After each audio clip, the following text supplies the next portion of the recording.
আসসালামু আলাইকুম রহমতুল্লাহ বরকাতুহ।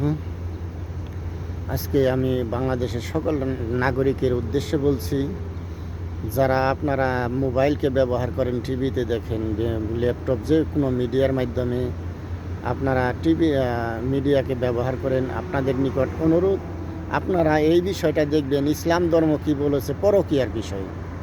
দুনিয়ার সবচেয়ে জঘন্য অপরাধ হচ্ছে পরকীয়া। আর এই পরকীয়াটা এখন বাংলাদেশে তথা বিশ্বব্যাপী এখন এটার ছয়লাভ করছে, বিস্তার করছে ভয়াবহ আকার। কারণ পরকীয়া এমনই একটা অপরাধ যার কোনো ক্ষমা নাই, যার মৃত্যুদণ্ড তার জন্য কম্পালসারি, বাধ্যতামূলক।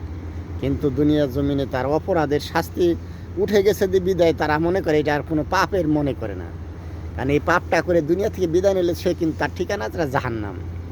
তাহলে আমরা লক্ষ লক্ষ কোটি কোটি মানুষ জাহান্নামে যাচ্ছে এই পরকীয়ার কারণে।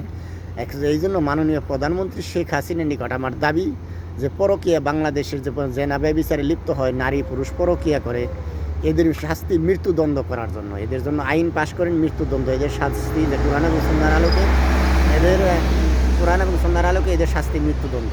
সিনে পর্যন্ত মাটির মধ্যে পুঁতে তার পাথর ছুঁড়ে মারা, ইটপাটকাল ছুঁড়ে মারা। কেননা এর চেয়ে জঘন্য, কারণ একজন নারী যখন পাপের দিকে পা বাড়ায় তখন সে জাহান্নামের দিকে রওনা হয়। সে তখন একা যায় না জাহান্নামে, তার বাপ, তার স্বামী, তার ছেলে, তার ভাইকে নিয়ে যায়। এই 5 জন জাহান্নামে যায়। মানে একজন নারীর কারণে জাহান্নামে যাবে 5 জন। এই জন্য আপনার যারা আমার কথাগুলো শুনছেন তার মা বোন, আপনার কেউ চাই না জাহান্নামে যাইতে। যখন আইন পাশ হবে এবং আমরা নিজেদের উদ্যোগে যে জেনা ব্যভিচার কত বড় পাপ, ইসলাম ধর্মে কী বলেছে, সকল ধর্মে এইগুলো আমরা মিডিয়া জগতে বিস্তার ঘটাবো, আমরা শেয়ার করবো বেশি বেশি, যারা আমরা মা বোনেরা এই কাজ থেকে ফিরে আসে নিজেকে।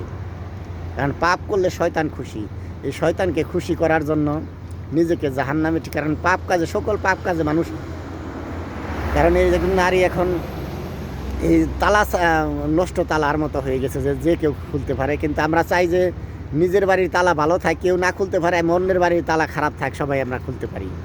আর নিজে ইসলাম ধর্মে আপনি নিজেকে যা পছন্দ না করেন অন্যর জন্য তা পছন্দ করা যাবে না। আমি নিজের মা বোনকেই পর্দার ভিতরে হজতে রাখতেছে, অন্য মা বোনের কাপড় খুলতে যাই। এটাই হচ্ছে আমাদের বর্তমান প্রেক্ষাপট। এই জন্য মাননীয় প্রধানমন্ত্রী শেখ হাসিনা আমার দাবি যে পরকীয়ার জন্য মৃত্যুদণ্ড, জেনা ব্যভিচারে মৃত্যুদণ্ড আইন পাশ করা, যাতে কি হবে, আমার মা বোনের এই পাপের মাঝে এই পাপের চিন্তাই করবে না। কারণ আমি 26 বছর 98 সাল থেকে বিদেশ করি, এখন 2024 সাল। কিন্তু জেনা ব্যভিচারের কথা মনে আমাদের পুরুষের কি যারা প্রবাসে আছে তাদের কি অনুভূতি নাই, কিন্তু থাকার পরেও ওই আইনের ভয়ে তারা কিন্তু এই পাপ কাজে পা বাড়ায় না।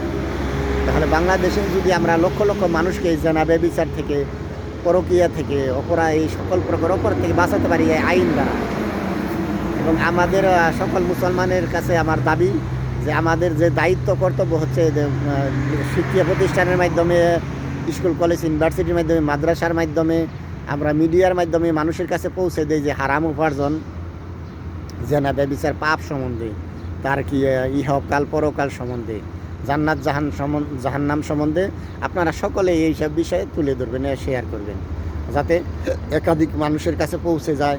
মানুষ বুঝতে পারে যে আমরা যে পরকীয়ায় হারাম রিলেশনে পড়ে আছি, কারণ এটা আমরা দেশের জন্য কী ক্ষতি করছি, নিজের পরিবারের জন্য কী ক্ষতি করছি।